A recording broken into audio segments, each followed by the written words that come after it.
Hello everyone! Gnomeregan Film Festival, the second expansion of my custom expansion year, Year of the Devil's Soul, has just finished. And soon it's time for the final expansion of the year, Secrets of the Scarlet Crusade. But before we start with that, I figured now would be a fun opportunity to look back at all my custom expansions from last year, Year of the Imp.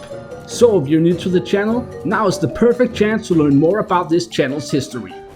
As you may have guessed from the name, Year of the Imp was all about demons. The three expansions of the year all had major demonic themes. Let's start by going all the way back to the beginning, the first expansion of my channel, Tales from the Broken Isles. Tales from the Broken Isles told us about, well, the Broken Isles. This was the setting from the World of Warcraft expansion, Legion. Anyone who played Legion knows that the Broken Isles is a place full of wondrous locations, which is why this expansion introduced a legendary location for each class. Like the Nightwell Mage. This 5-mana location with 3 durability would send a minion 6 turns into the future. But every time you use the location, the minions would get sent 2 turns fewer into the future, and eventually, if you'd use the location each turn you could, all the minions would return at the same time. This could of course be used to temporarily remove enemy minions, but Mage's cards in the expansion were built around a new OTK combo deck, so if you targeted your own minions, they could return for a powerful swing turn. Priest got the legendary location, the Naglfar. This 4-mana location with 2 durability would resurrect a random friendly minion when used, but once all its durability had been used up, the Naglfar would go dormant, and after 5 friendly minions died, it would return.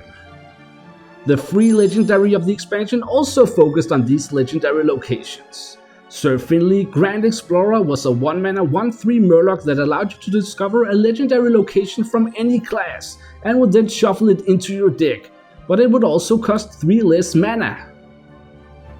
With all these legendary locations, the Broken Isles is truly a place of extreme terrain, and that's why the custom keyword of this expansion was Extreme. Cards with Extreme would trigger a bonus if they were the highest or lowest cost card in your hand when played. Like Fellsoul Brood for Demon Hunter, which was a 4-mana 3/3 demon with Rush and both an outcast effect and an extreme effect that gave it +2/+2. So if both were triggered, this would become a dreaded 4-mana 7/7. The mini set for this expansion was called the Nighthold. This miniset told us about the civil war of the Nightborn Elves as they were trying to overthrow their leader, Grand Magistrix Elisande. The threads of time answer to me. Elisande was a 6-mana 6/7 neutral legendary minion with Rush, and each turn she was in your hand, she would get a different keyword from the past. Like Colossal +2, where she would summon these 2 1/2 elementals that would cast a mage spell that cost 3 or less on any minion Elisande attacked. Or she could have Spell Burst, return the spell to your hand, it costs 0. Or Overkill, get 2 random spells from the past, they cost 3 less. But Overkill didn't stay in the past, as you'll see later. Elisande could also get Honorable Kill, remove all enemy minions from the timeline, which is another way of saying she would remove them from the game. And finally she could get Frenzy, send all other minions 2 turns into the future.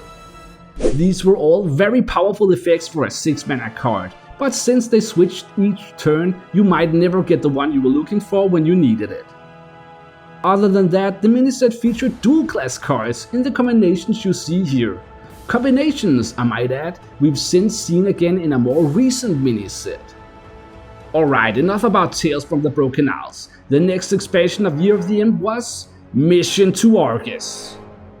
In Mission to Argus, we traveled with the X-52 rocket all the way from Netherstorm in Outland to the Burning Legion's capital, the planet Argus. On Argus, anyone who is not a demon is struggling to survive, but they have learned to retaliate. Retaliate was the custom keyword introduced in the expansion.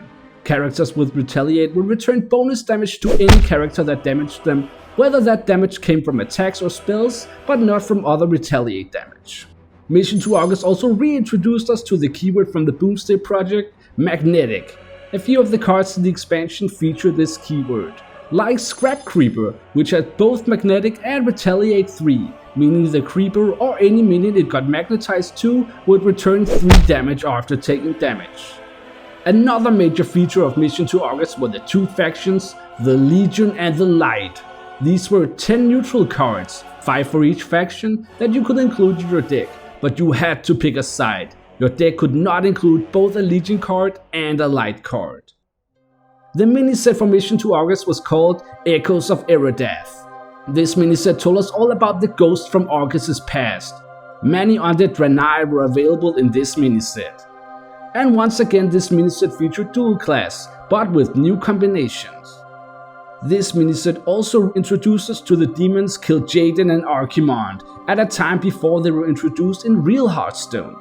I sense the corruption inside you. Kil'jaeden was a 7-mana 7-night demon that allowed you to look at 3 minions in your opponent's deck when the game started and choose one. Then when you played Kil'jaeden, he would take the minion, wherever it was. This meant he would move the minion to your hand if it was in the enemy's hand or deck, but if your opponent had summoned the minion to the battlefield, Kil'jaeden would move it to your side of the battlefield. I am the Defiler, Lord of the Burning Legion! Archimonde, on the other hand, was an 8-mana 9/7 demon with charge, but when you played him, he would summon 4 2/1 wisps with taunt for your opponent.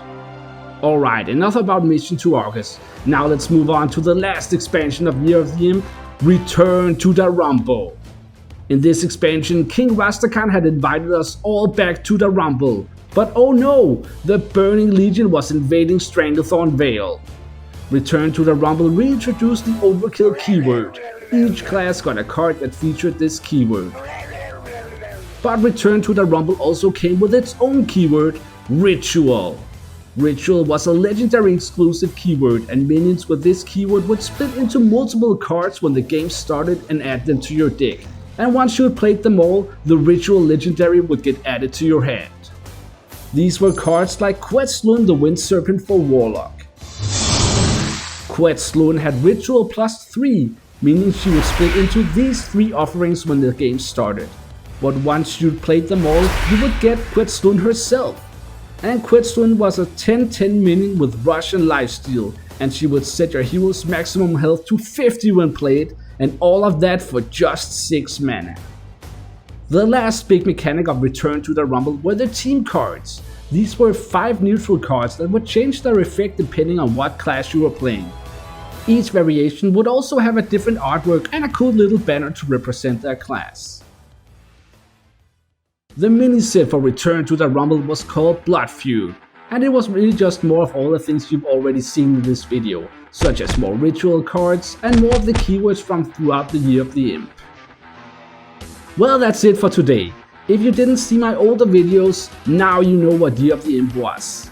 If you wanna learn more, you can check out the playlists on this channel that contain all the videos for these expansions. My next video will be another patch notes with the cards from Gnomeregan Film Festival's mini set, so if you have any notes on the cards in this video, now's your chance to get them changed. Thanks for watching, and I will see you next time.